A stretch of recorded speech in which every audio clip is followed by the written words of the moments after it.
Bienvenue dans cette 5e lecture consacrée à l'histoire des artistes femmes, dans laquelle nous allons questionner leurs possibilités de formation artistique.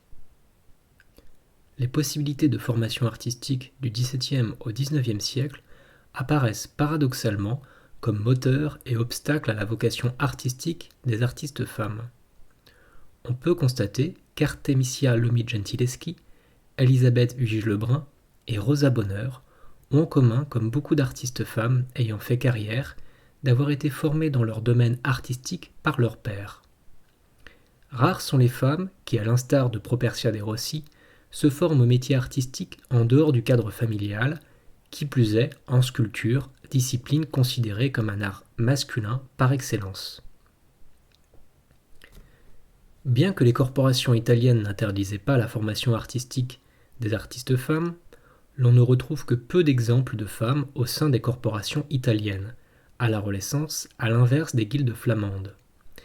La guilde dans les pays du Nord est l'équivalent des corporations des peintres et de sculpteurs. L'artiste peintre Catharina van Emessen devint même maître de la guilde Saint-Luc d'Anvers en 1548. Elle réalise cette année-là son autoportrait sur panneau de bois, jeune fille jouant du virginal.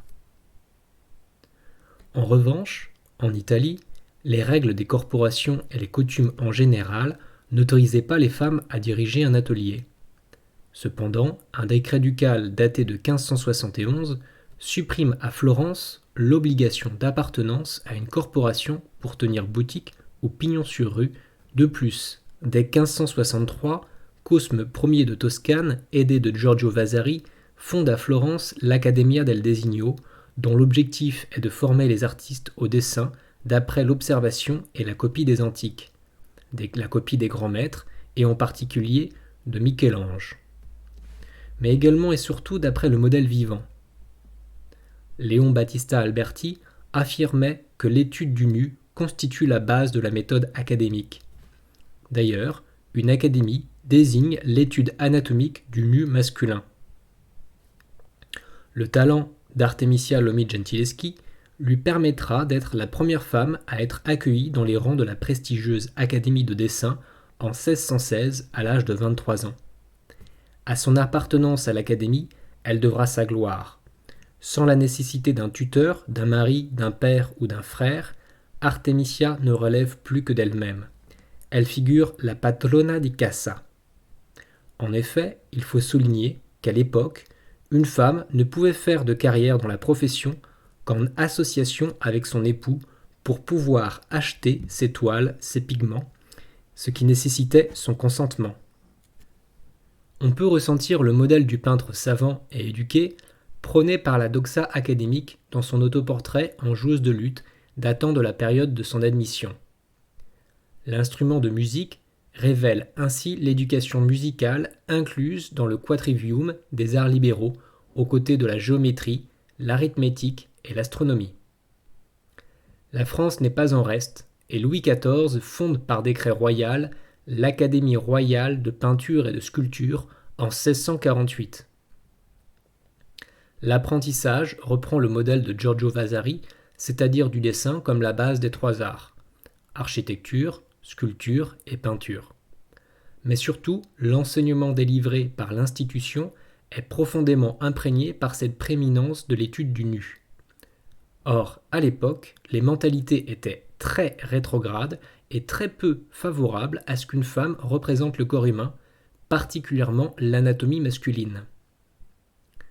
Cependant, l'intention du roi en créant l'Académie royale est d'épandre sa grâce sur tous ceux qui excellent dans les arts de la peinture et de la sculpture, d'en faire part à ceux qui seront jugés dignes sans avoir égard à la différence du sexe.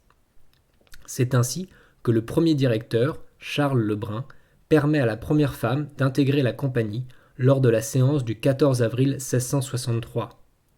Il s'agit de Catherine Girardon. Cependant, pour respecter la « décence d'une femme qui se respecte », fermez les guillemets, elle n'aura pas accès aux ateliers où l'on fait poser le nu masculin. Elle se contentera donc de faire carrière en tant que peintre de fleurs et de nature morte.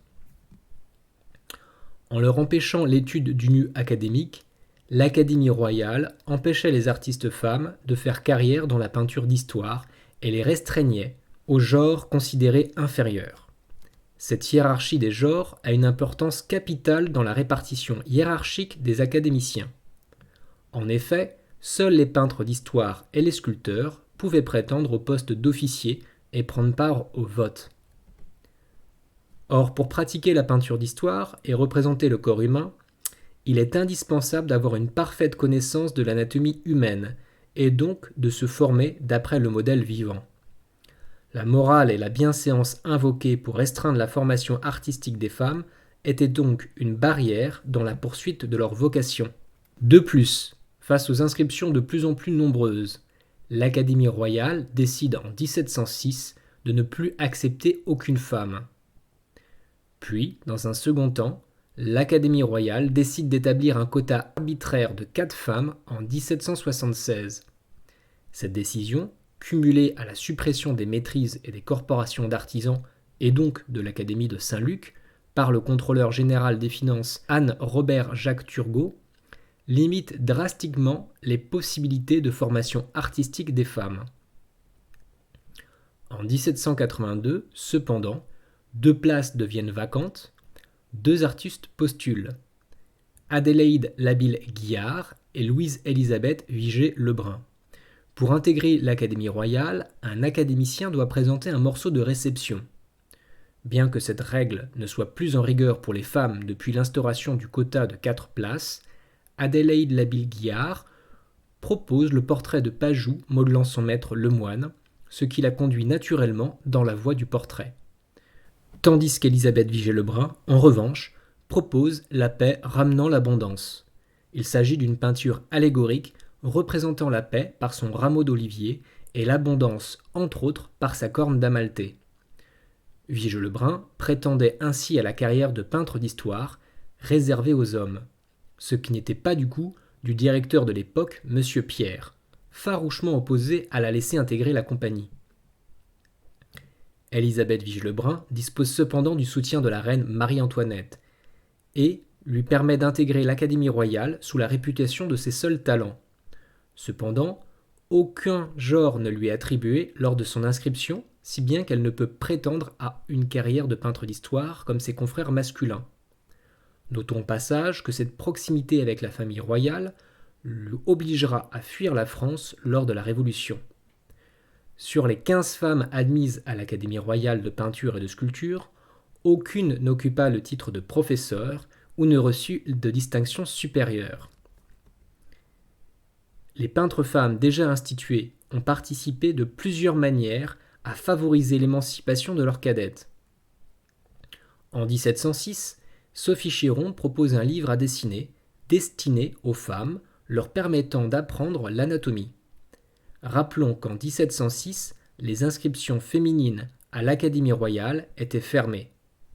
Élisabeth Vigée-Lebrun nous raconte dans ses souvenirs, ouvrage autobiographique, qu'elle n'a jamais eu la fibre pédagogique, ce qu'elle illustre par un exemple de séance lors de laquelle ses élèves avaient installé une balançoire dans l'atelier et où les filles s'amusaient au lieu d'étudier. Elle n'intègre cependant à la fin de son ouvrage une note à l'intention de sa nièce qui lui semble être utile pour toute femme se destinant à l'art du portrait. Elle y transmet des techniques pour attraper l'expression de son modèle. Sa comparse, Adélaïde Labille-Guiard, en revanche, enseigne, tout comme en témoigne son autoportrait avec 2 élèves, Marie-Gabrielle Capet et Marie-Gabrielle Carreau de Rosemont. Nous noterons au passage que la représentation qu'elle donne des femmes contraste fortement avec celle que Jacques-Louis David peint dans son Serment des Horaces. Les 2 tableaux sont exposés la même année au Salon du Louvre de 1785. Adélaïde Labille-Guiard milite ardemment en faveur de la formation des femmes. Elle rend entre autres un rapport à l'Assemblée nationale sur l'instruction des jeunes filles en 1791. Elle propose ainsi l'ouverture d'une école pour filles et propose des solutions concrètes pour offrir aux jeunes filles sans fortune le moyen d'apprendre les arts afin de leur permettre de gagner leur vie honorablement dans le commerce ou l'industrie. Madame Cavé née Blaveau développe quant à elle une méthode d'apprentissage au dessin et à la peinture. Elle publie ainsi en 1850 le dessin sans maître, méthode pour apprendre à dessiner de mémoire. Des peintres masculins ouvrent également des ateliers féminins. Jacques-Louis David ouvre dans ses appartements du Louvre un atelier pour jeunes filles où elles apprennent le nu d'après le dessin et nature en vue d'accéder à la peinture d'histoire. Paradoxalement, il obtient en 1795 l'exclusion totale des femmes de la nouvelle Académie révolutionnaire. Il est hors de question qu'elles puissent être des concurrentes sur le marché des commandes d'État. Dès que les femmes ont accédé en plus grand nombre à l'éducation et à la culture, les stratégies masculines pour contenir ce pouvoir rival se sont déployées. L'apprentissage du latin fait partie des barrières qui ont été dressées pour empêcher les femmes d'accéder à la peinture d'histoire. L'atelier d'Abel de Pujol, d'Adrienne Grand-Pierre de Verzy, témoigne de l'un de ces ateliers féminins. Nous noterons au passage la copie en plâtre d'après l'Antique, représentant un nu masculin posé sur l'étagère et retourné de manière à ne pas choquer la pudeur de ses élèves. Au XIXe siècle, en France, les institutions referment leurs portes aux femmes peintres, l'Académie des Beaux-Arts leur est interdite, il leur faut une dispense pour passer un baccalauréat ou entrer à l'université. La femme est donc cantonnée au rôle de modèle, d'épouse, de mère ou de gouvernante. Cependant, les bouleversements sociaux et politiques encouragent l'épanouissement des femmes peintres et des ateliers féminins mixtes. La formation artistique présente une fonction liée à l'ascension sociale, qui permet aux jeunes filles en une ou deux générations de sortir des classes modestes, peu éduquées. La peinture est un moyen honorable de gagner sa vie en cas de revers de fortune. C'est un gage de revenus assuré. Cependant, on ne forme pas les jeunes filles au métier de peintre. La finalité de ces formations est avant tout de fournir aux manufactures des ouvrières qualifiées. Dans le dernier quart du XIXe siècle, il existe deux pépinières de talent, l'Académie Colarossi et l'Académie Julian. Rodolphe Julian ouvre son atelier au 27 Galerie Montmartre. Il s'agit d'un atelier mixte et il est essentiellement fréquenté par des Anglaises et des Américaines, séduites par son enseignement d'après le modèle vivant nu, pratique rarement autorisée dans leur pays d'origine. Marie Bashkirtseff donne une représentation de cet atelier dans son tableau L'Académie Julian. L'enfant posant caleçonné en Jean le Baptiste regarde du coin de l'œil la jeune femme assise en bas à droite. L'on reconnaît la robe noire à col blanc de l'artiste, de l'autoportrait à la palette. Il s'agit donc d'un autoportrait in assistentia. Dans son journal, Marie Bashkirtseff décrit l'atelier de Rodolphe Julian. De 8h à midi, c'était les cours de portrait. De 13h à 17h, le modèle vivant nu. Le tarif était double pour les femmes par rapport à celui de l'abonnement des hommes qui recevaient paradoxalement plus de corrections de la part des professeurs. Marie Bashkirtseff souffre de cette discrimination qui l'empêche de bénéficier d'une formation similaire à celle des hommes. Les modèles féminins posent entièrement nus et les modèles masculins caleçonnés. La sculptrice Hélène Berthaud fonde l'association d'union des femmes peintres et sculpteurs en 1881. Cette association revendique l'admission des femmes à l'école supérieure des beaux-arts, non mixte depuis sa création, à la participation du prestigieux concours du Grand Prix de Rome et à pouvoir réintégrer l'Académie des beaux-arts dont elles avaient été exclues sous la Révolution. L'association finit par arriver à ses fins et en 1896, l'École des beaux-arts de Paris ouvre leurs portes aux femmes. Nous avons vu que l'Académie est un facteur de légitimation de l'activité, qui permet de revendiquer ouvertement le statut d'artiste. L'Académie consiste donc un moteur dans les carrières des artistes femmes. Cependant, nous avons également vu que l'état des mœurs, concernant la nullité des modèles masculins, a constitué un handicap décisif dans la formation des femmes peintres. En interdisant l'étude du nu, l'institution empêchait l'épanouissement des carrières féminines dans la peinture d'histoire. Il faut croire que le manuscrit en faveur des femmes de Bartolomeo Coggio a plus soulevé d'inquiétude chez la gente masculine qu'il n'a réussi à convaincre. En effet, on peut lire sous sa plume « Si de nos jours l'éducation n'avait pas été interdite aux femmes, aujourd'hui les femmes très bien éduquées seraient considérées comme plus talentueuses que les hommes. »